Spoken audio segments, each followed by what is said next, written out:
মনে রাখবেন, অনেকেই বলে হুজুর সহবাসের সময় আজান দিলে কি করণীয়, তখন কি সহবাস বন্ধ করে দিব নাকি চালিয়ে যাব?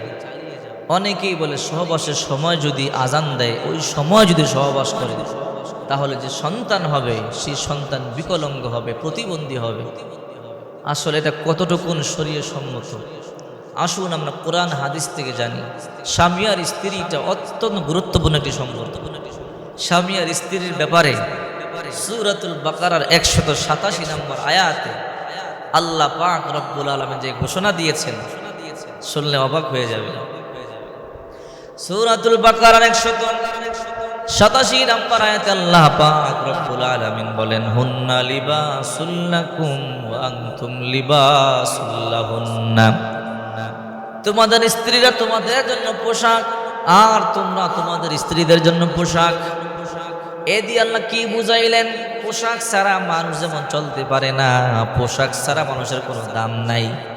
মানুষটা যত শিক্ষিত হোক, যত সুন্দর হোক, যত টাকাওয়ালা হোক, যত ধনী হোক, যদি ল্যাংটা হয়ে রাস্তায় চলাফেরা করে মানুষ তারে পাগল বলবে। তার শিক্ষার কোনো দাম নাই, অর্থের কোনো দাম নাই, তার টাকা পয়সার কোনো দাম রইল না, তাকে মানুষ পাগল বলবে যে সে পাগল হয়ে গেছে। এই জন্যে সে রাস্তাঘাটে চলাফেরা করতেছে উলঙ্গ হয়ে, যেমন দাম নাই। একজন স্বামী তার স্ত্রীকে, স্ত্রী ছাড়া তার দাম নাই, আর একজন স্ত্রী ছাড়া তার স্বামীরও দাম নাই। স্বামী আর স্ত্রীর ভালোবাসা একটা সেতু বন্ধন আল্লাহ পাক একে অপরের কল্যাণের জন্য তৈরি করেছেন। আল্লাহ পাক রব্বুল আলামিন বলেন, ইয়া আইয়ুহান নাসু তাকু রাব্বাকুমুল্লাযী খালাকাকুম মিন নাফসিন ওয়াহিদাহ ওয়া খালাকা মিনহা যাওজাহা ওয়া বাথা মিনহুমা রিজালান কাসীরান ওয়া নিসাআ ওয়াত্তাকুল্লাহাল্লাযী তাসাআলুনা বিহি ওয়াল আরহাম ইন্নাল্লাহা কানা আলাইকুম রাকীবা।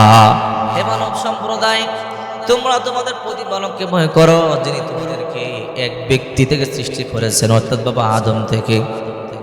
ওয়াখালাকা মিনহা যাওজাহা, এবং তার থেকে তার বিবিকে সৃষ্টি করেছেন। ওয়াবাসসা মিনহুমা রিজালান কাসীরান ওয়া নিসাআ, এবং এই দুইজনের সমন্বয়ে আল্লাহ পাক রব্বুল আলামিন দুনিয়াতে অগণিত নারী আর পুরুষ সৃষ্টি করেছেন।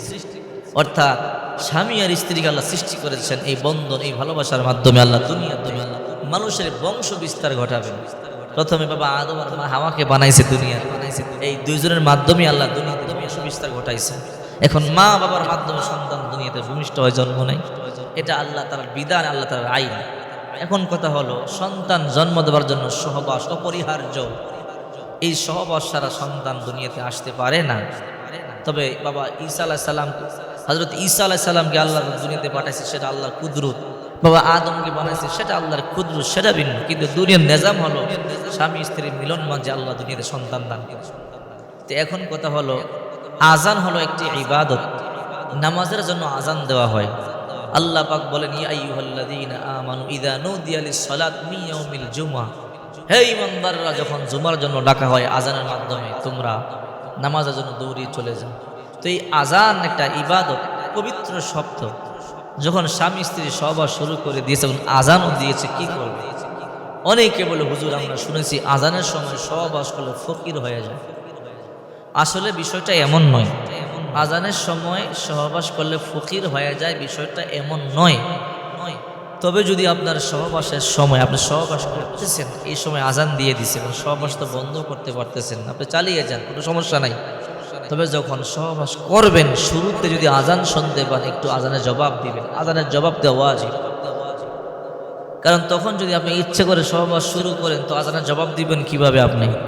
আপনি তো আজানের জবাব দিতে পারবেন না। ওয়াজিব তরক হলো, কবিরা গুনাহগার হবেন। তো এই জন্য কি করা উচিত?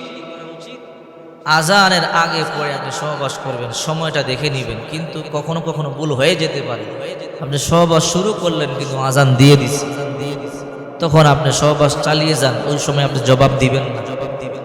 আর যদি আপনি সহবাস না করেন, করবেন, আজান দিতেছে তখন করবেন না, আজানের জবাব দিবেন, এরপরে সহবাস করবেন।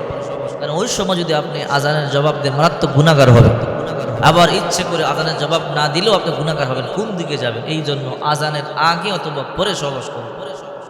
তো তবে আপনি সহবাস করতেছেন, আপনি জানেন না আজানের সময় কিন্তু শুরু হয়ে গেছে, ওই সময় যদি আপনি সহবাস করেন আপনার সন্তান প্রতিবন্ধী হবে না। এগুলো বানোয়াট কথা, মিথ্যা কথা, এগুলো কোরআন হাদিসে নাই।